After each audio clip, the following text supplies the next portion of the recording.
नमस्कार, मैं हूं प्रेम कुमार। आपका स्वागत है प्रेम से बोलो सत्य बहुमत। आज हम जिस विषय पर चर्चा करने जा रहे हैं वो चर्चा बहुत महत्वपूर्ण है और वो लोकतंत्र विषयक चर्चा है। और इस चर्चा में ये समझिए टुकड़े टुकड़े लोकतंत्र विषय है। टुकड़े टुकड़े लोकतंत्र हम ऐसा क्यों बोल रहे हैं कि लोग टुकड़े टुकड़े होने का मतलब समझते हैं। वो दिल के टुकड़े हजार हुए, उसी तरह से समझिए लोकतंत्र को अगर देश का दिल समझा जाए तो इसके टुकड़े टुकड़े हो रहे हैं, यानी हमारा दिल बैठा जा रहा है। हर लोकतंत्र प्रेमी का दिल बैठा जा रहा है। आप कहेंगे कि कैसा क्या हो रहा है? क्या कभी दल बदल से सरकार नहीं बनी? क्या कभी एक पार्टी टूट के दूसरी पार्टी में नहीं गई? क्या कभी ऐसा नहीं हुआ कि पहले से चल रही सरकार और किसी पार्टी को मिला करके अपना बहुमत बना रही हो? ये सारी चीजें हुई हैं, लेकिन कई बातें ऐसी हुई हैं जो इससे पहले कभी नहीं हुई थी। 27 जून को हमारे प्रधानमंत्री नरेंद्र मोदी जी कहते हैं विपक्ष की बैठक का हवाला देते हुए कि विपक्ष ने जो बैठक की वो भ्रष्टाचारियों का जमावड़ा है, जेल जाने के डर से वो बैठक कर रहे हैं और वो गारंटी दे रहे हैं मोदी सरकार हटाने की।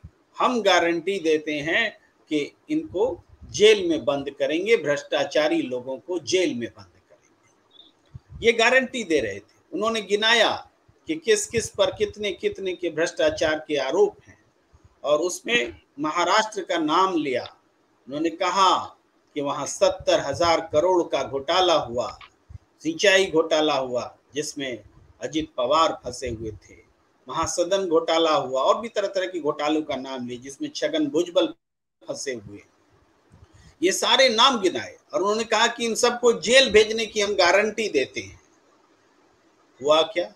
27 जून और 2 जुलाई के बीच कितने दिन होते हैं? 5 दिन के भीतर 5 दिन के भीतर वो लोग जिनको जेल भेजने की बात प्रधानमंत्री सरेआम कह रहे थे, आम सभा में कह रहे थे, चुनावी सभा में कह रहे थे, वो लोग बीजेपी की सरकार में मंत्री बन गए। आप समझ रहे हैं इसका मतलब? ऐसा पहले कभी नहीं हुआ कि जिसको जेल भेजने के लिए प्रधानमंत्री नाम लेकर कह रहे हो उन्हीं व्यक्तियों को उप मुख्यमंत्री बना दिया जाए। भ्रष्टाचारी अगर है तो उसको क्या आप उप मुख्यमंत्री बनाएंगे? लेकिन बना हुआ। इसके मायने क्या है? ये क्यों लोकतंत्र के लिए खतरनाक उदाहरण है? सिर्फ इसलिए नहीं कि प्रधानमंत्री जी ने जो कहा वो उलट गया, झूठ हो गया, ये सब तो छोटी मोटी बातें हैं। बड़ी बात ये है कि ये सरेआम इसको हम ब्लैकमेलिंग कह सकते हैं। सत्ता के शीर्ष पद पर बैठा व्यक्ति ब्लैकमेल कर रहा है, या तो मोदी रेल में चले आओ या तो जेल में चले जाओ। मोदी रेल में आने का मतलब है कि आपको उप मुख्यमंत्री भी बनाया जा सकता है, आपके साथी को हम केंद्र में मंत्री भी बना सकते हैं। आइए मोदी रेल के डब्बे में बैठ जाइए, या तो मोदी रेल एक्सेप्ट करो या तो जेल एक्सेप्ट करो। ये खतरनाक जो है ट्रेंड दिख रहा है। महाराष्ट्र में चुनाव के बाद आप देखिए कौन सी पार्टी है जो सत्ता में नहीं रही? सबको सत्ता में आने का अवसर मिला। क्या जनता ने दिया था? जनता ने तो शिवसेना और बीजेपी गठबंधन को दिया था कि आप दोनों सरकार बनाइए। दोनों चुनाव से पहले गठबंधन करके चुनाव में गए थे, लेकिन इन दोनों ने साथ में सरकार बनाने से मना कर दिया। जब जनादेश मिलकर सरकार चलाना था शिवसेना और बीजेपी को, और दोनों ने अपनी राहें पकड़ ली स्वार्थ के लिए। कि एक की जिद थी कि पहले हम मुख्यमंत्री बनेंगे, दूसरे का कहना था कि पहले हम मुख्यमंत्री बनेंगे। जनादेश का सीधे निरादर हुआ। फिर क्या हुआ कि सरकार तो बननी चाहिए इस आड़ में कि सत्ता जरूरी है, चुनाव का मकसद सरकार होती है, सरकार देना राजनीतिक दल का कर्तव्य है। इस कर्तव्य को पूरा करने के लिए महाअघाड़ी गठबंधन बन गया। इसमें भी मतभेदों के बावजूद एकता हुई। इससे बनी हुई सरकार एमएलए की का बहुमत तो रखती थी, लेकिन जनादेश फिर भी नहीं रखती थी। जनादेश तो जिनको मिला था उन्होंने सरकार बनाने से ही इनकार कर दिया। देखिए, एक बार फिर साबित हुआ है कि सरकार विधायकों को इधर से उधर करके, विधायकों को लोभ दे करके, या तो प्रदेश में सरकार में शामिल करा के, या फिर उनको केंद्र में मंत्री बनाने का प्रलोभन दे करके सरकार बनाई जा रही है और जनता ठगी हुई महसूस कर रही है। अगर ये सत्य बहुमत जिसकी हम वकालत करते हैं कि सचमुच में बहुमत क्या है, जनता के मतदाताओं के बहुमत से जो सरकार बने वो सत्य बहुमत की सरकार है। अगर ये सरकार होती तो खरीद फरोख्त की जरूरत ही नहीं थी। जिस पार्टी, या चलिए चुनाव पूर्व गठबंधन ही, वो सबसे ज्यादा वोट मिलता, उसकी सरकार होती। हालांकि सत्य बहुमत एक पार्टी जो कि सबसे ज्यादा बहुमत लाए उसकी सरकार बनाने की वकालत करता है, उस सोच का नाम है। लेकिन ऐसा हो नहीं रहा है और नतीजा हम देख रहे हैं। महाराष्ट्र तो ताजा उदाहरण है। अतीत में न जाने कितने उदाहरण हुए और आने वाले समय में ऐसे उदाहरणों की बाढ़ लग जाएगी अगर आपने सत्य बहुमत के कॉन्सेप्ट को नहीं समझा। आइए इसी विषय पर चर्चा खोलते हैं और हमारे साथ जो पैनलिस्ट हैं उन सबसे आपको रूबरू कराते हैं। हमारे साथ ओम नाथ जी जुड़ गए हैं, वरिष्ठ पत्रकार हैं। हमारे साथ जुड़ गए हैं सत्यदेव चौधरी जी, आप दोनों का बहुत बहुत स्वागत है। और हमारे साथ जुड़ गए हैं जयेश कुमार जी, वरिष्ठ पत्रकार हैं, ग्वालियर से हमारे साथ जुड़े हैं, आपका भी बहुत बहुत स्वागत है। मैं बात को जयेश कुमार जी के पास से ही शुरू करता हूँ। जयेश कुमार जी, आप मध्य प्रदेश में हैं, एक ऐसे प्रदेश में जहां चुनाव होने वाला है, एक ऐसे प्रदेश में जहां जनता ने वोट तो सबसे ज्यादा भारतीय जनता पार्टी को दिए थे, लेकिन विधायक सबसे ज्यादा मध्य प्रदेश को दिए थे। तो सरकार मध्य प्रदेश में कांग्रेस की बनी थी, मगर बाद में वोट सबसे ज्यादा भारतीय जनता पार्टी को मिला था और सीटें कांग्रेस, मैं उल्टा बोल रहा हूं क्या जयेश जी शायद, तो दो स्थितियां थी। कांग्रेस को सीटें ज्यादा मिली थी। थोड़ा म्यूट हटा लेंगे, आपकी आवाज नहीं आ रही है। हाँ जी, जयेश जी कुछ बोल रहे हैं, मुझे करेक्ट कर दीजिए। नहीं, यहाँ बहुमत कांग्रेस के पास ही था, लेकिन जिस तरीके से महाराष्ट्र को देख रहे वैसे यहाँ पे एक ज्योतिरादित्य सिंधिया एक बड़े नेता थे, बड़ा नाम था कांग्रेस से, वो चले गए थे। जी जी जयेश जी, एक मिनट, मैं जो बात कह रहा हूँ कि सीटें कांग्रेस को ज्यादा आई थी लेकिन वोट बीजेपी को ज्यादा था, ये मैं कह रहा हूँ। तो अगर हम कॉन्सेप्ट वाइज कहें तो जनता ने बीजेपी को वोट सबसे ज्यादा दिए, लेकिन सीटें सबसे ज्यादा कांग्रेस को दी। अब कांग्रेस ने सरकार बनाई और बाद में ऐसा हुआ कि विधायकों को तोड़ लिया गया और भारतीय जनता पार्टी की सरकार बन गई, जिसकी आप चर्चा कर रहे हैं, ज्योतिरादित्य सिंधिया। तो आप उस मध्य प्रदेश से हैं और आपसे ही सटा हुआ है महाराष्ट्र, जहां इन दिनों सियासत का वो ड्रामा चल रहा है जिसको हम कह रहे हैं कि लोकतंत्र टुकड़े टुकड़े हो रहा है। क्या कहेंगे आप? निश्चित ही यह राजनीति का ही एक स्वरूप है जो अब देखने को मिल रहा है। मध्य प्रदेश में भी इसकी शुरुआत हुई थी। मैं बता रहा हूँ, यहाँ पे 2018 में कांग्रेस ने अपनी सरकार बना ली थी बहुमत के आधार पर। कांग्रेस बकायदा पूरा मंत्रिमंडल 1 साल तक उन्होंने चलाया भी, लेकिन जिस तरीके से चाणक्य नीति अब राजनीति में प्रवेश हुआ, वही मध्य प्रदेश में भी इसकी शुरुआत देखी गई थी। और यहाँ के जो एक बड़ा नेता था जिनको ज्योतिरादित्य सिंधिया बड़ा नाम कहा जाता था, उनको भारतीय जनता पार्टी ने तोड़ के अपने पक्ष में ले लिया था। और जब वो गए तब 22 विधायक एक साथ कांग्रेस से भारतीय जनता पार्टी में चले गए थे। और यही कारण था कि वहाँ सरकार एकदम गिरी और फिर भारतीय जनता पार्टी की वहाँ सरकार बनी। हालांकि उपचुनाव के अंदर भी कहीं ना कहीं कांग्रेस ने अपना दम भी दिखाया था, कुछ सीटें जिनको कांग्रेस ने जीता भी है। तो वो एक परिणाम यहाँ देखने को मिले थे।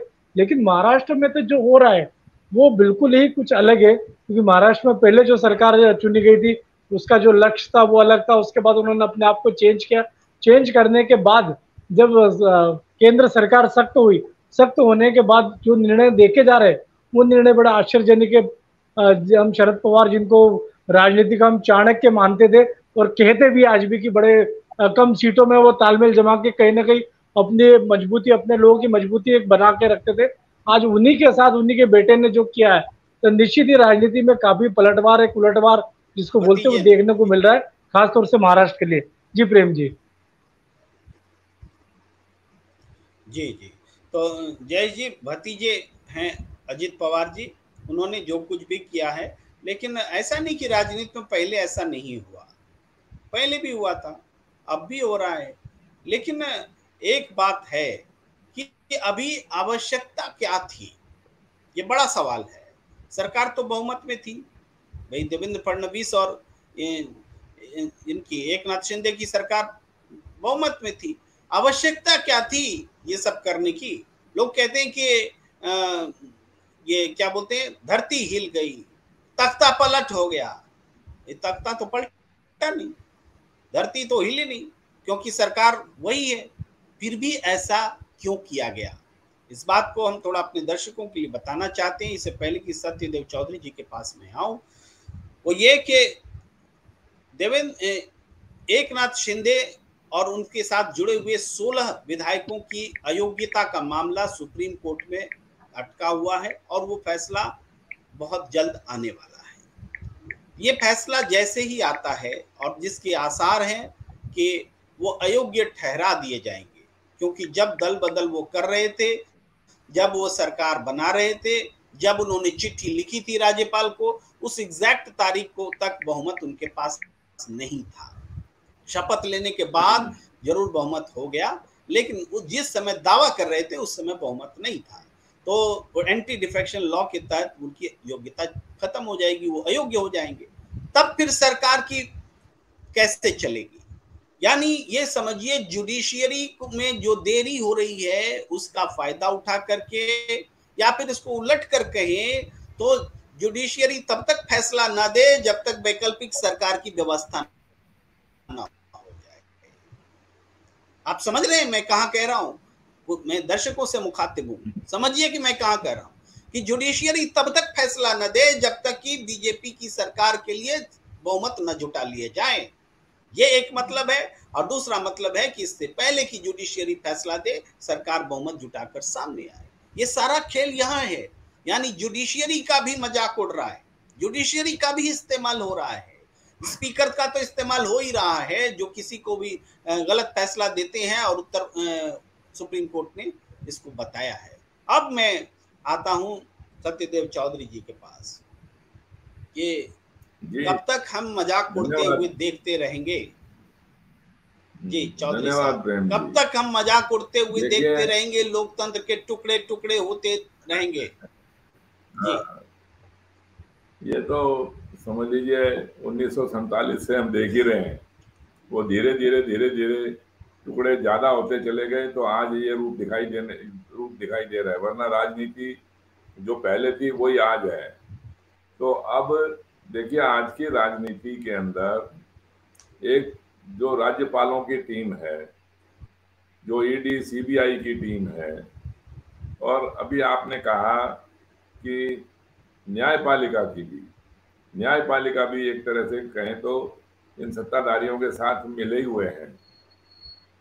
तो अब ये राजनीति हमारी, अब इसको थोड़ा सा हमें एहतियात बरतना चाहिए। चौधरी साहब थोड़ा सा मैं ये कहूंगा कि हमें एहतियात बरतना चाहिए जब हम न्यायपालिका का जिक्र करें। उनका इस्तेमाल तो कोई कर सकता है, लेकिन न्यायपालिका की मिली भगत हो, ये बोलने में हमें परहेज करना चाहिए। जी हाँ, चलो मैं इन शब्दों को वापस लेता हूँ, क्योंकि मैं ऐसी बातों का बोलने का विशेषज्ञ नहीं हूँ ना। इसी वजह से इस तरीके की कोई बातें हो जाती है, और मैं इतना पीड़ित हूँ इस टाइम पर इस भ्रष्ट राजनीतिक व्यवस्था को देखकर। इस वजह से कहीं ना कहीं कोई बात बोलने में निकल जाती है, लेकिन फिर भी न्यायपालिका के लिए मुझे ऐसे शब्द नहीं बोलने चाहिए। उसके लिए मैं वो शब्द वापस लेता हूँ। तो अब ये राजनीतिक व्यवस्था ऐसी है कि पहले तो ये इन नेताओं को भ्रष्टाचार करने देती है। आप समझे मेरी बात को, कि पहले तो ये ऐसे नियम बनाएंगे, ऐसे कानून बनाएंगे कि जिससे खाली नेता ही नेता नहीं, कोई भी आम नागरिक भी, एक छोटा सा कारोबारी भी, एक छोटा सा कोई टैक्स पेयर है वो भ्रष्टाचार करे बिना वो अपना जीवन जी ही नहीं सकता। अपना ना कारोबार कर सकता, ना नौकरी कर सकता, ना कोई और काम कर, कुछ भी, मतलब यहाँ का एक कुछ भी व्यवहार करना बिना भ्रष्टाचार के संभव नहीं है। तो ये राजनीतिक व्यवस्था पहले तो भ्रष्टाचार करने देती है और फिर उस भ्रष्टाचार करने को ब्लैकमेल करते हुए उसका अनुचित लाभ उठाती है, कि उसको डराती है, धमकाती है जिसने भ्रष्टाचार किया कि तुमने इस नियम का उल्लंघन किया, आपने ऐसा भ्रष्टाचार किया। तो भाई जब प्रधानमंत्री जी हमारे ये भाषण देते हैं कि इन विपक्षी नेताओं की एकता की मीटिंग करने के बाद में ये सारा एक्शन होता है, तो ये भ्रष्टाचार तो उससे पहले भी हो रहा होगा। जब प्रधानमंत्री जी कहते हैं जी कि 20 लाख करोड़ रुपए का घोटाला है, तो 20 लाख करोड़ का घोटाला या तो 2014 से पहले हुआ या 2014 के बाद में हुआ। तो अब तो 10 साल हो गए आपको सत्ता में आए हुए। अगर 2014 से पहले हुआ तो आपने इनको पकड़ा क्यों नहीं अभी तक? और अगर बाद में हुआ है तो आप ही के सामने 20 लाख करोड़ का घोटाला हो गया और आप कुछ भी नहीं कर पाए। और उन्हीं घोटाला करने वालों ने, जिनके ऊपर आप गिन गिन के नाम बता रहे थे, जिन सब का, वो आज आपकी पार्टी में और आपकी सत्ता में शामिल हो गए, तो वो सारे का सारा सब कुछ साफ हो गया। आप ही उनको मुख्यमंत्री, उप मुख्यमंत्री और मंत्री बना रहे हो। ये देखिए, अब लोगों को ही समझना है इस टाइम पर। ये प्रमाणित करने की आवश्यकता नहीं है अब कि ये राजनीतिक व्यवस्था हमारी एक भ्रष्ट राजनीतिक व्यवस्था है। इसका आपको एक बहुत अच्छे से अच्छा विकल्प बनाना ही पड़ेगा। इसका यदि आप अभी भी विकल्प नहीं बनाएंगे तो आप और ज्यादा मूर्ख बनेंगे, और ज्यादा ठगाई में आएंगे और ज्यादा समय अपना बर्बाद करते रहेंगे। और हमने तो आपको विकल्प बताया सत्य बहुमत का, कि सत्य बहुमत का विकल्प ही एक ऐसा विकल्प है जो राजनीति तो करनी है, लोकतंत्र भी हमें स्वीकार है और बहुमत भी हमें स्वीकार है, लेकिन सत्य बहुमत के बिना ये भ्रष्टाचार की राजनीति को आप रोक नहीं सकते। जिसके तो जीते जागते उदाहरण आपने पिछले 75 वर्षों से कितना ही देख लिया, और अब तो सामने के सामने आप देख ही रहे हैं। तो जब तक आप इस भ्रष्ट राजनीतिक व्यवस्था को नहीं बदलोगे तब तक ये कुछ होने वाला नहीं है। ठीक प्रेम जी। जी, बहुत इम्पोर्टेंट पॉइंट आपका। और आपने 2-4 बातें ऐसी कही जिसको मैं दोहराता हूँ ओम जी के पास आने से पहले, कि आपने कहा है कि ये जो 20 लाख करोड़ के भ्रष्टाचार का जिक्र प्रधानमंत्री जी ने किया, उसके बाद ये प्रधानमंत्री जी 9 साल से प्रधानमंत्री हैं, तो इन पर एक्शन क्यों नहीं हुआ? और इस सवाल में ये सवाल छिपा हुआ है कि क्या ये एक्शन इसलिए नहीं हो रहा है कि जो भ्रष्टाचार में लिप्त लोग हैं उनका इस्तेमाल समय समय पर अपनी सरकार को बचाने या बनाने के लिए किया जाता रहे, उनको जेल जाने का डर दिखाया जाता रहे। या तो मोदी रेल में आ जाओ, नहीं तो जेल में चले जाओ, या तो मोदी रेल में शामिल हो जाओ, उसके डब्बे में बैठो, नहीं तो आपको जेल जाना पड़ेगा। मोदी रेल का मतलब डिप्टी सीएम भी हो सकता है, मोदी रेल का मतलब केंद्र सरकार में मंत्री भी हो सकता है। तो क्या ओमनाथ जी, केंद्र सरकार जो है, जो देश की सरकार है, वो एक टूल बन गई है क्या, कि करप्ट लोगों को मौका देने की टीम का टूल, करप्ट लोगों के मदद से सरकार बनाने का खेल खेलने वाला टूल? राज्य सरकार, महाराष्ट्र की सियासत आप कर रहे हैं और वहां पर सरकार बनाने के लिए किसी पार्टी को तोड़ रहे हैं और उनमें से किसी व्यक्ति को आप केंद्र में मंत्री भी बनाने वाले हैं। तो क्या ये पूरे लोकतंत्र का आपदा में अवसर के रूप में इस्तेमाल, उसको विकृत करना नहीं है क्या? लोकतंत्र को विकृत करना नहीं है क्या? आपदा में अवसर ये नहीं है क्या? जी ओम जी। प्रेम जी, आपदा में अवसर सब कोई ढूंढते हैं। आपको थोड़ा सा हम पीछे लेके फिर आएंगे। बिहार में मुकेश, जैसे आप ही बोले हैं कि इस बार जो चुनाव में महाराष्ट्र में जितनी पार्टियां हैं सब सत्ता में रही। एक चुनाव हुआ 5 साल के लिए, लेकिन सारी पार्टियां जो चुनाव में हारी जीती वो सब सत्ता में आ गई। उसी तरीके से बिहार में देखिए, जो पार्टी चुनाव लड़ी जीती, जो सरकार बनाई, जो विपक्ष में रही, वो सारी पार्टियां वहां पे सरकार में आ गई। ये उसके बाद मध्य प्रदेश में भी वही हुआ, कांग्रेस जीती फिर वो विपक्ष में आ गई। तो ये हमारे यहाँ हमको कहीं ना कहीं लग रहा है कि राजनीति में तो भ्रष्टाचार है ही। भ्रष्टाचार मतलब पैसे का नहीं, उनके आचरण में, व्यवहार में, कहते क्या है करते क्या है, ये सब भी भ्रष्टाचार में ही आएगा। और ये सब पार्टियां में है, अभी ये सत्ता में है, पावर में है, तो ये डरा के धमका के कुछ ज्यादा ही कर रहे हैं। जिनके पास कम ताकत है, कम सामर्थ्य है, कम कर रहे हैं। बिहार में मुकेश सहनी की पार्टी के विधायकों को बीजेपी अपने पाले में कर ली, और उसके बाद कैबिनेट से मुकेश सहनी को बाहर का रास्ता दिखा दिए नीतीश कुमार। AIM असदुद्दीन ओवैसी जी की पार्टी है, उनके 4 विधायक RJD वाले ले लिए। तो ये सब चल रहा है। तो कहीं ना कहीं लगता है कि हमारे यहाँ चुनावी प्रक्रिया जो व्यवस्था है, इसमें एक मेजर सर्जरी की आवश्यकता है। आप जैसे लोगों को, भ्रष्ट लोगों को, जो एक बार अगर भ्रष्टाचार में आ गया तो ओम जी अपने दर्शकों के लिए मैं थोड़ा सा इस बात को स्पष्ट करना चाहता हूं कि देखिए, पैसों का भ्रष्टाचार करना और नीतिगत भ्रष्टाचार करना, सत्ता को बनाए रखने के लिए भ्रष्टाचार का इस्तेमाल करना, ये और भी विकृत चीज है। पैसों का भ्रष्टाचार हो जाए, नुकसान हो जाए, उस नुकसान की भरपाई हो सकती है, जनता इस भ्रष्टाचार को बर्दाश्त कर सकती है। लेकिन इस भ्रष्टाचार के सहारे अगर भ्रष्ट सरकार बची रहे, बनी रहे, मजबूत रहे, तो जो लोकतंत्र का गला घोटा जाता है, उससे जो जनता को नुकसान होता है, उसकी भरपाई नहीं की जा सकती ओम जी। इसलिए भ्रष्टाचार का जनरलाइजेशन करते वक्त हमें थोड़ा सा अलर्ट रहने की जरूरत है। जी ओम। नहीं, इसीलिए माने सबसे ऊपर जब आप नैतिक रूप से भ्रष्ट होते हैं तो आपके लिए सारा वही नैतिक रूप से जो भ्रष्ट नहीं होगा वो पैसे का भी भ्रष्टाचार नहीं करेगा। जो आदमी अगर सही रहेगा वो किसी तरह का करप्शन नहीं करेगा।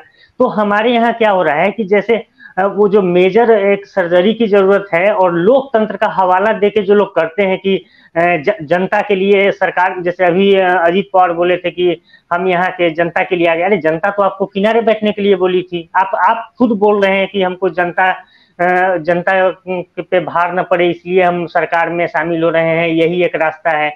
ये सब पार्टियां करती रहती है। लेकिन बात ये है कि हमारे यहाँ लोकतंत्र कहने का ही रह गया है, क्योंकि लोकतंत्र तो वहां किसी और को दिया था, लेकिन सत्ता पे कोई और है। और ऐसे लोग जो एक बार भ्रष्टाचार में पाए जाते हैं, हमारे यहाँ ऐसी व्यवस्था होनी चाहिए कि उनको दोबारा कभी आजीवन उनको चुनाव लड़ने पे बैन कर देना चाहिए।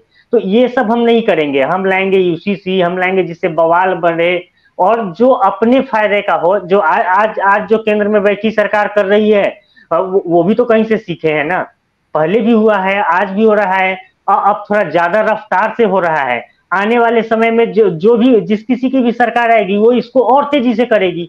तो उससे पहले हम लोगों को सचेत होने की जरूरत है, और एक माने चुनावी व्यवस्था में जो गड़बड़ियां है, कमियां हैं, उसको दुरुस्त करने की जरूरत है। जो कि माने वो सत बहुमत जो आप बोल रहे हैं कि माने जिसके पास ज्यादा वोट हो पब्लिक का, वो आए, वो पब्लिक के लिए काम करे, क्योंकि यही एक तरीका लग रहा है। लेकिन इसको कोई भी करना इसलिए नहीं चाहता है राजनीतिक दल, क्योंकि उनको लगता है कि ये अपने पैर पे कुल्हाड़ी मारने जैसा ये कदम होगा। तो वो सारा चीज करेंगे, सब कुछ करेंगे, लेकिन जहां उनको अपने ऊपर आएगी बात तो उसको डाइवर्ट कर देते हैं। अब राजनीतिक में अपराधी लोग आएंगे, माफिया लोग आएंगे, तो फिर यही सब होते रहेगा। आप सरकार, हम सोच रहे हैं कि आम पब्लिक सोच रही है कि हम किसी और को सत्ता में आने के लिए चाह रहे हैं, लेकिन हम तो कर दिए अपना काम। उसके बाद वहां जाके ये लोग यही खेल कर रहे हैं। आप देखिए ना, तीन हिंदी पट्टी, महाराष्ट्र छोड़ दीजिए, मध्य प्रदेश, बिहार, महाराष्ट्र, अगर वो गहलोत सरकार अगर अच्छे से नहीं नजर बनाई रहती तो वहां भी ये लोग करते। तो ये एक लोकतंत्र के नाम पे एक तमाशा बना के रखे हुए हैं कि चुनी हुई सरकार को गिरा देना, अल्पमत को बहुमत में ला देना, बहुमत की सरकार को सत्ता से बाहर कर देना, यही बैठ के लोग खेल करते हैं। ये उतना समय अगर ये लोगों के वोट से जीत के आते तो ये जो इतना टाइम बर्बाद करते हैं, इतना टाइम जन कल्याण के किसी योजना को लाने में, कोई सोचने में काम करते तो ज्यादा बेहतर होता। जयेश कुमार जी, ये जो ओम जी कह रहे हैं कि खेल कर रहे हैं राजनीतिक दल सरकार को जोड़ तोड़ करने का, ये खेल करने की गुंजाइश है तब तो खेल कर रहे हैं। अगर गुंजाइश नहीं होती, और ये गुंजाइश वर्तमान लोकतांत्रिक व्यवस्था की सबसे बड़ी कमी है कि अगर ये गुंजाइश नहीं छोड़ी जाती कि चलती हुई सरकार को गिराई जा सके या अल्पमत को बहुमत में बदला जा सके, जोड़ तोड़ किया जा सके, ये गुंजाइश छोड़ी क्यों गई है? एक अगर फॉर्मूला बनता कि सबसे अधिक वोट जिसको है वो सरकार बना लीजिए, तो कम से कम रोज रोज सरकार तो नहीं गिरती। जी, महाराष्ट्र में इसको लेकर कुछ अलग ही है कि हम 2019 में अगर जाते हैं तो महाराष्ट्र के अंदर भारतीय जनता पार्टी ने 105 सीटें ली थी और 56 सीटें शिवसेना ने ली थी।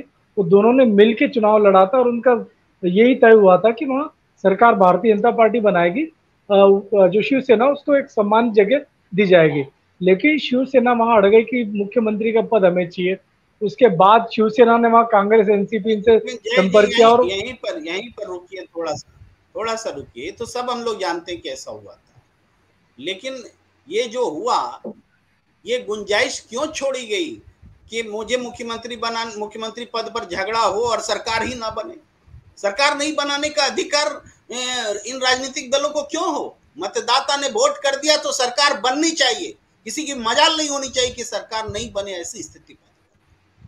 प्रेम जी, इसके पीछे जो बहुमत का एक आंकड़ा आता है वो बहुमत बड़ा दिक्कत देता है। बहुमत हम चुनाव में जो मतदाता उसका बहुमत नहीं मानते, पार्टी कितनी सीटें ला रही है, सीटें जो विधानसभा के हिसाब से उसका जो एक बहुमत एक आंकड़ा बनता है, उस आंकड़े में बहुमत सिद्ध हो रहा है कि नहीं पार्टी का ये देखा जाता है। नहीं तो 105 सीटें आना महाराष्ट्र के अंदर, वो भारतीय जनता पार्टी बहुमत में थी, लेकिन जो विधानसभा की सीटें उसके आधार पे जो बहुमत वहां पे बनता था, उसके आधार पे उनको गठबंधन की सरकार वो बनानी थी।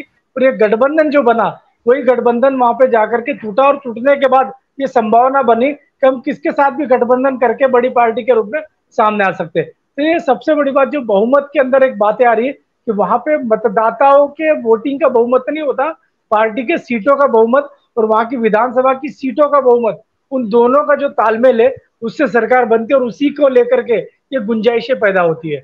जी प्रेम जी,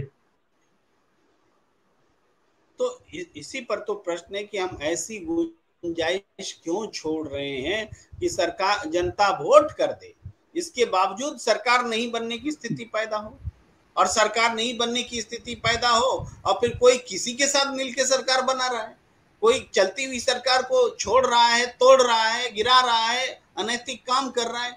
ये हम किस व्यवस्था में जी रहे हैं? इसीलिए तो ये सत्य बहुमत का सवाल खड़ा हो रहा है कि आखिर क्यों हो ऐसा कि आप गठबंधन भी कर लें, गठबंधन से जनता से वोट भी ले लें, अब वोट लेने के बाद में मुख्यमंत्री के नाम पर लड़ जाए, बोले हम सरकार नहीं बनाएंगे। बच्चों का खेल है क्या? बच्चों का खेल बना दिया है लोकतंत्र को।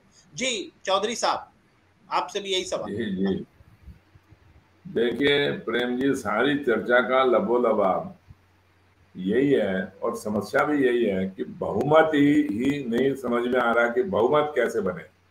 कायदे से तो चुनाव होते ही, जैसे ही चुनाव हुआ, चुनाव तो हम करवा इसीलिए रहे हैं कि बहुमत का फैसला हो जाए, नहीं तो चुनाव क्यों करवा रहे हैं?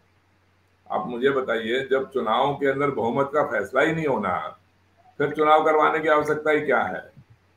तो चुनाव के परिणाम कुछ हैं, बहुमत का परिणाम कुछ है, बहुमत बनेगा किसी और तरह से, चुनाव कुछ बोल रहा है, मतदाता कुछ बोल रहे हैं, मतदाता ने तो किसी और को चुना और सरकार कोई और बना रहा है।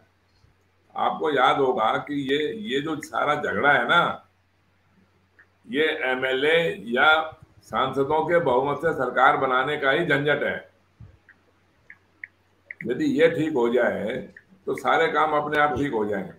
और कायदे से तो इस स्थिति के अंदर गवर्नर को या न्यायाधीश को ऐसे बोलना चाहिए कोर्ट को कि भाई आप छोड़ो इस सारे चक्करों को, इसको सबको डिस्क्वालीफाई करके मतलब दोबारा चुनाव करवा दीजिए, भंग कर दीजिए सारी सरकार को और दोबारा चुनाव करवा दो।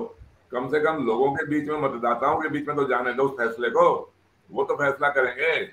और आपको याद होगा कि 1980-84 के लगभग केंद्र सरकार के अंदर 5 साल में 3 बार चुनाव हुए, मध्यावधि चुनाव। और वो मध्यावधि चुनाव इसीलिए हुए कि इन नेताओं को ये समझ में नहीं आया कि बहुमत कैसे बनना चाहिए, बहुमत कैसे बनाया जाए। अगर उस समय उनको ये समझ में आया हुआ होता कि 272 के जोड़ तोड़ साठ गांठ करने से बहुमत बनाया जा सकता है, तो शायद उस समय भी 3 बारी चुनाव नहीं होते। और उसके बाद से जब से इन नेताओं को यह समझ में आया कि भाई 272 का जोड़ बिठा लो और सरकार बनाओ, और इसीलिए सारा ये भ्रष्टाचार का लेन देन शुरू हुआ। शुरू के अंदर तो खरीद फरोख्त करके बहुमत बनाया गया, और उसके बाद में अब जिसके पास भी ताकत आ गई उसने भ्रष्टाचार करना शुरू किया, देश को लूटना शुरू किया, गरीबों को लूटना शुरू किया, और फिर उसके भ्रष्टाचार के ऊपर भ्रष्टाचार का भी आरोप लगने लगा और उसका दुरुपयोग होने लगा सरकार बनाने के लिए। और आज आप देख रहे हैं कि मध्यावधि चुनाव का तो कोई नाम भी नहीं लेता, कोई नहीं कहता, कोई भी नेता, कोई भी राजनीतिक दल ये बोलता ही नहीं है कि भाई इस सारी स्थिति का झगड़ा खत्म करने के लिए एक मध्यावधि चुनाव करवा दीजिए। मध्यावधि चुनाव करवाने में कम से कम ये जो बोलते हैं जी कि 20-20 लाख करोड़ का घोटाला हो गया, उससे तो एक राज्य के अंदर चुनाव करवाने में कितना पैसा खर्च होगा, और पैसा भी खर्च होगा तो वो तो हमारा ही पैसा खर्च हो रहा है ना। ये कम से कम एक झगड़े का तो फैसला होगा, एक बहुमत का तो फैसला होगा कम से कम, लेकिन नहीं हो रहा वो काम, वो नहीं करना, क्योंकि सब लोगों को, इन नेताओं को इस भ्रष्ट राजनीति में ही रहना है, भ्रष्ट राजनीति के अंदर ही जोड़ तोड़ करके, और इन्होंने उसी में से ही रास्ता निकालना है। भ्रष्ट राजनीति के अंदर रहते हुए ही भ्रष्टाचार ढूंढना है। जी जी जी मध्यावधि चुनाव को लेकर आप महत्वपूर्ण बात कह रहे थे कि अब कोई पार्टी मध्यावधि चुनाव का नाम भी लेना नहीं चाहती। सच तो यह है कि मध्यावधि चुनाव होंगे, दोबारा जनता के बीच जाना पड़ेगा, ये डर दिखाते हैं विधायकों को, सांसदों को डर दिखाते हैं कि फिर जनता के बीच जाना पड़ेगा, काम तो तुमने कुछ किया नहीं है तो आ जाओ, जोड़ तोड़ कर लेते हैं, सरकार बनाओ, एंजॉय करो 5 साल। तो ये जो मध्यावधि चुनाव का इसलिए सिस्टम खत्म हुआ। पहले राजनीति होती थी, जनता से जनादेश लिया जाता था, लेकिन अब खत्म है। अब तो सरकार कैसे भी बनाना है तो इससे जुड़ के बनाइए या उससे जुड़ के। अब एनसीपी को ही देख लीजिए, एनसीपी ने महाअघाड़ी के साथ में चुनाव बनाई, अब उसी से पार्टी टूट करके बीजेपी के साथ सरकार बना रही। शिवसेना ने महाअघाड़ी के साथ सरकार बनाई। यहाँ थोड़ा सा इंपॉर्टेंट बात मैं बताना चाहता हूँ ओम जी के पास जाने से पहले। देखिए, एकनाथ शिंदे ने जब शिवसेना छोड़ी और सरकार बनाई बीजेपी के साथ, तो जयेश जी आपका भी ध्यान ले रहे हैं कि एकनाथ शिंदे ने कहा कि हमें एनसीपी वाले काम करने नहीं दे रहे थे, अजित पवार अपना का मंत्रालय हमारे लोगों को भाव नहीं दे रहा था और पैसा भी नहीं दे रहे थे काम करने के लिए, तो एनसीपी हमारी पार्टी को खत्म करने में लगी हुई थी और उद्धव ठाकरे समझ नहीं पा रहे थे, इसलिए हमारे कार्यकर्ताओं में बेचैनी थी और हम ही असली शिवसेना है और हम बीजेपी के साथ मिलकर सरकार बना रहे। आज क्या हो गया? आज वही एनसीपी को बुला करके एकनाथ शिंदे डिप्टी सीएम बना रहे हैं। तो क्या हो गई सारी थ्योरी, क्या हो गई, किस लिए सरकार बन रही थी? ओमराज जी देखिए, जब फिर अब यहाँ से कोई निकलेगा, जी जी जी, देखिए वहां वो निकलना था, कोई ना कोई आरोप लगा के निकल लिए, लेकिन ये वही सरकार में सब कोई को सरकार में शामिल होना है, सबको सत्ता का सुख पाना है, और मध्यावधि चुनाव में चुनाव का डर दिखाते हैं। और ये हमारे जो विधायक हैं वो जाना भी नहीं चाहते हैं जनता के पास। एक बार 5 साल में तो एक बार जाते हैं चुनाव के समय, दोबारा तो जनता का हाल पूछने नहीं जाते हैं, लेकिन दोबारा फिर से चुनाव में जाना पड़ेगा, तो ये तो उनके पास डर है ही। और जब ये आरोप लगा रहे थे एनसीपी, और एनसीपी को भी आप देखिए, ये शरद पवार और अजीत पवार की लड़ाई है। आपको याद होगा देवेंद्र फडणवीस के साथ ये एक दिन सुबह सुबह 4 बजे भी शपथ ग्रहण लिए हुए थे डिप्टी सीएम के। उस समय भी मजाक मजाक बना के रखे थे, आज भी मजाक बना के रखे हैं। वही देवेंद्र फडणवीस कहते थे चक्की पिसिंग, वो सिंचाई घोटाले में, सहकारिता घोटाले में, सब चीज में। अब वो सारा पाक साफ हो गया। ये पता नहीं इन लोगों के पास कौन सा वॉशिंग मशीन है, कौन सा डिटर्जेंट है कि अच्छा, इन लोगों के बात का है क्या कि अभी कुछ और बोल रहे हैं, 2 घंटे बाद कुछ और बोलेंगे। पता नहीं कैसे ये लोग कर पाते हैं। ये जनता को ठग, ये एक महा ठग लोग हैं, जनता को ठगते हैं। वो पूरी वही है व्यवस्था। हम लोग सरकार तो बना दे रहे हैं, माने एक बार चुनाव कर दे रहे हैं, लेकिन हमारे मन की सरकार नहीं रह पा रही है। और एक बात ये है कि जो ये प्रधानमंत्री मोदी जी जो वहां से बोलते हैं कि ये इन पे हम करप्शन का डर दिखा के, ईडी का, सीबीआई का, तो इससे भी कोई फायदा नहीं है। कई बीजेपी के नेता भी हैं जो सब कुछ जानते हैं कि वो पूरा लिप्त है करप्शन में, लेकिन वहां नहीं भेजते, सब जगह भेजिए आप। तो यहाँ ये लोग अपने फायदे का वही लॉस और प्रॉफिट का ये लोग गेम बना के रखे हैं राजनीति का। किसी टाइम में राजनीति होता था सेवा भाव का माध्यम, आज वो चीज खत्म हो चुका है। आज है कि सत्ता में बने रहना है, और जिस तरीके से साम दंड भेद जैसे भी हो, वैसे अगर एक बार आप पहुंच गए वहां पे, तो आप चाहते हैं कि हम अपने इशारों पे ही सारी चीजों को चलाएं, और वही हो रहा है आज के डेट में। जी जी ओमनाथ जी, मैं जय जी के पास आता हूँ। जय जी, कोई सलूशन मिलेगा कि ऐसे ही चलता रहेगा और हम लोग बोलते रहेंगे इसने गलत किया, उसने गलत किया? देखिए, जो वॉशिंग मशीन जो तैयार हुई है वो केवल चुनावी वॉशिंग मशीन। हम बात करें 2024 में लोकसभा चुनाव है, और हम महाराष्ट्र की बात करें तो वहां से पिछले बार बीजेपी ने 25 जगह से चुनाव लड़े थे, वहीं शिवसेना ने साथ में 23 जगह से, उन 25 में से 23 जगह पे भारतीय जनता पार्टी आई थी और 18 जगह शिवसेना आई थी। लेकिन इस बार मुझे लग रहा है कि जो वॉशिंग मशीन मोदी जी ने चलाई है, उनका लक्ष्य सीधे है कि लगभग 48 या 50 सीटें वो महाराष्ट्र से निकालना चाह रहे हैं। इसलिए उन्होंने बड़े अच्छे तरीके से वॉशिंग मशीन चलाई, और वॉशिंग मशीन नतीजे ये दे रही है कि सरकार एक बहुमत के साथ वहां पे अपनी भारतीय जनता पार्टी की उन्होंने बिठा दी। और रही सोल्यूशन की बात, तो सोल्यूशन राजनीति का जो इस तरफ बना है, जिस तरीके से राजनीति चल रही है, क्योंकि जय जी जी, वॉशिंग मशीन से आप कपड़े साफ करके तो पहन सकते हैं, आप जो कपड़े पहन सकते हैं वो साफ है, ये दिख सकता है, लेकिन ये शरीर में जो बदबू है, वो बदबू इस कपड़े को क्या साफ रहने देगी? वो तो जनता देख ही लेगी कि ये बदबूदार जो सरकार है उसमें ये चमकता हुआ कपड़ा केवल इन्होंने पहन लिया है। जी प्रेम जी, इसके लिए एक छोटा सा मैंने बहुत पहले एक स्टोरी लिखी थी, व्हाइट कलर। तो जो व्हाइट कलर होती है ना, उसकी सफाई केवल वॉशिंग मशीन से ही संभव है। और ये व्हाइट कलर बनकर जब जनता के पास जाते हैं, तो उनका काम ही है कि व्हाइट कलर को बनाए रखना, और व्हाइट कलर के साथ साथ अपनी कुर्सी को, जो जिस चेयर पे उनको बैठना है, वहां तक पहुंचना है। तो ये 2 लक्ष्य रहते नेताओं के, वो नेता उस लक्ष्य में चलते रहते।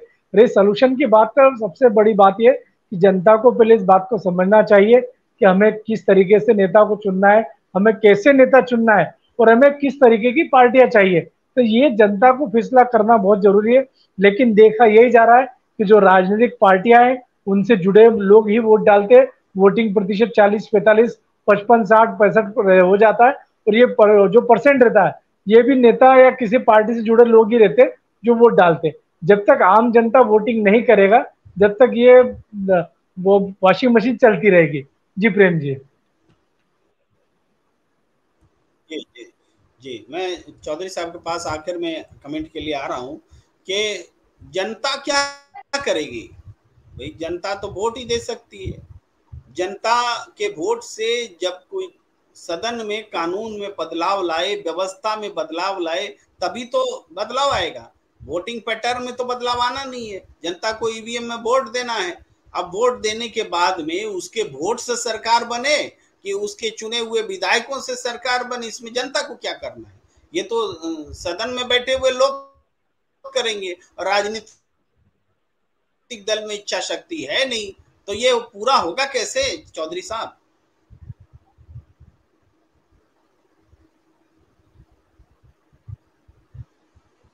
आवाज नहीं आ रही आपकी। ये तो बात बिल्कुल ठीक है कि अब इस लोकतंत्र की राजनीति के अंदर, लोकतंत्र की राजनीतिक व्यवस्था में मतदाता जो होते हैं, जनता जो होती है, वो सर्वोपरि होती है, और वो उनके फैसले अगर वो चाहें तो वो किसी तरीके से भी राजनीतिक व्यवस्था को बदल सकते हैं।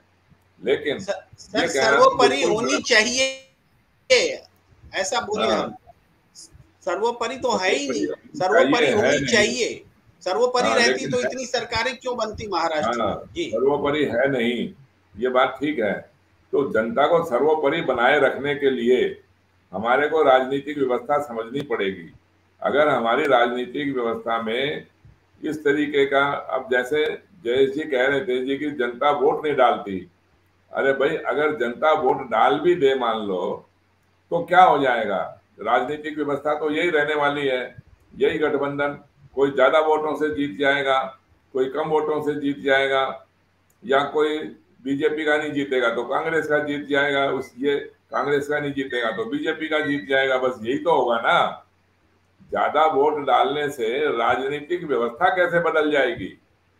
आपको समझना ये है, ज्यादा वोट डालने से राजनीतिक व्यवस्था का कोई लेना देना नहीं है। राजनीतिक व्यवस्था तो फिर भी वही रहेगी, गठबंधन की भ्रष्ट राजनीति, सांसदों के बहुमत से या विधायकों के बहुमत से ही आप सरकार बनाओगे। तो जब एक विधायक 1000 वोट से जीता, एक विधायक 1 लाख वोट से जीता, दोनों के दोनों एक जैसे हैं जीतने के बाद में, विधायक बनने के बाद में, फिर आप कम वोट डालो या ज्यादा वोट डालो, उससे क्या फर्क पड़ा? और जो वोट नहीं डालने वाले हैं वो तो देखिए शुरू में 2 4 5 बारी वोट डाल चुके, उसके बाद उन्होंने वोट डालना बंद किया।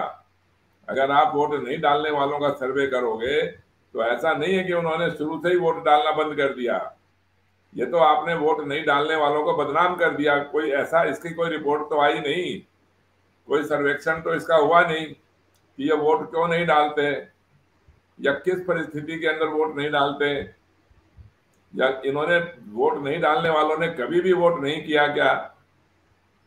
ऐसा तो कोई सर्वेक्षण हुआ नहीं है, ऐसी तो कोई रिपोर्ट बनी नहीं, ऐसी जागरूकता भी हमारे में नहीं है।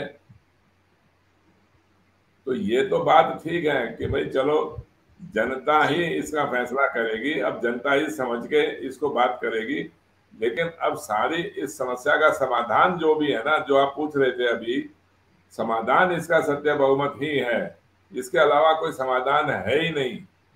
लोकतंत्र के अंदर मतदाताओं के बहुमत से सरकार इस तरीके से रख रहा हूँ, ये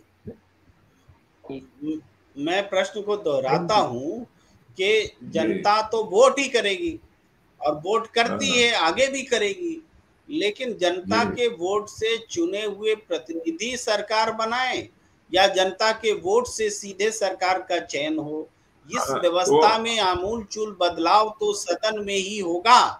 और ये राजनीतिक दल चाहते नहीं है, चूंकि उनको यही व्यवस्था बनाए रखनी है। तो जब तक जागरूकता का स्तर उस लेवल पर नहीं जाएगा कि राजनीतिक दल को मजबूर किया जाए कि वो इस व्यवस्था में बदलाव करें, तब तक तो ये व्यवस्था चलती रहेगी। जी नहीं, लेकिन देखिए ये राजनीतिक दल नहीं करेंगे, ये राजनीतिक दल वाले 75 साल से इस भ्रष्ट राजनीति का खूब आनंद उठा रहे हैं, ये लोग नहीं करेंगे। इसीलिए तो हमें सत्य बहुमत पार्टी बनानी पड़ी, इसीलिए तो सत्य बहुमत का विचार लिया कि भाई ये लोग नहीं करेंगे, इसीलिए हम करेंगे। हम इस सत्य बहुमत की राजनीति को समझकर चुनाव में भाग लेंगे और जनता को समझाएंगे, और जनता समझ रही है अब आज के दिन। ये नहीं है कि जनता बिल्कुल ऐसी बेवकूफ है, जनता इसका विकल्प ढूंढ रही है। जनता को सत्य बहुमत की राजनीति इस समय समझ में भी आ रही है और उसको पसंद भी है और वो इससे सहमत भी है। बस यही है कि भाई जो आपके पास इतना सामर्थ्य नहीं है या इतना शक्ति नहीं है कि जो एक साथ इतना प्रचार कर सके हम लोग, या इतना, जैसे ये जो भ्रष्ट राजनीतिक व्यवस्था वाले जितना धन खर्च कर देते हैं वो हम नहीं खर्च कर सकते, इसलिए थोड़ा समय लग रहा है। वरना सत्य बहुमत को कोई रोकने वाला है ही नहीं अब भविष्य के अंदर, सिवाय सत्य बहुमत के। आपको अगर अच्छे लोकतंत्र की राजनीतिक व्यवस्था चाहिए तो सत्य बहुमत के सिवाय कोई विकल्प है ही नहीं आपके पास। मेरा तो यही कहना है प्रेम जी। एक चीज जी जी जी, इसी नोट के साथ में महाराष्ट्र के आज समय थोड़ा है खत्म हो रहा है, जल्दी में बोल दीजिए ओम जी। जी प्रेम जी बोल रहे थे कि जनता जरूर जागरूक होगी जब इसी तरीके से अभी 2-4 घटना हुई है कि सरकार कैसे गिरा के कैसे बदल दी जा रही, जब अति हो जाएगा जनता खुद इन लोगों को सबक सिखा देगी। ये माने थोड़ा टाइम लगेगा, जनता समझती है, हमारे देश की जनता समझती है, थोड़ा टाइम लेके समझती है। हमने तो विकल्प दिया है ना। जी जी, जनता जरूर सबक सिखाएगी, विकल्प भी है सामने, लोकतंत्र को करेक्ट करने का विकल्प, भ्रष्ट तरीके से सरकार बनने को रोकने का विकल्प, ताकि जनता शक्तिशाली हो, मतदाता शक्तिशाली हो। और इसी नोट के साथ आज की चर्चा को विराम देने का वक्त। आप सबका बहुत बहुत आभार। ओम जी, जयेश जी, सत्यदेव चौधरी जी और तमाम दर्शक जो हमारे साथ लगातार जुड़े हुए हैं। आगे भी चर्चा होती रहेगी ऐसे ही विषयों